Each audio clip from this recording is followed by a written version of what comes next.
Hello everyone. In this tutorial, I'm going to show you how to buy GitHub Copilot. GitHub Copilot is an AI-powered coding assistant that helps developers write code faster and smarter. Whether you're an individual or part of a business, getting started is simple. First, open your preferred web browser and go to the GitHub Copilot sign-up page. You'll see options for plans and pricing. If you want to try Copilot before committing, click Get Started for free to activate a trial version. Make sure you are logged in with the correct GitHub account. If you're part of multiple organizations, click Switch to select the account or organization for which you want to buy Copilot. This ensures the license and permissions are applied correctly. Next, choose your plan type. GitHub Copilot offers options for individual use and business use.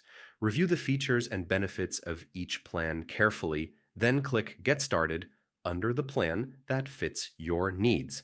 After selecting a plan, enter your billing and payment information. Make sure all details are accurate. Then click Save Payment Information to confirm your purchase. And that's it. Once completed, you'll have full access to GitHub Copilot and can start leveraging AI to improve your coding productivity and efficiency. Thanks for watching. If you encounter any issues, GitHub support is a helpful resource. Enjoy coding with GitHub Copilot.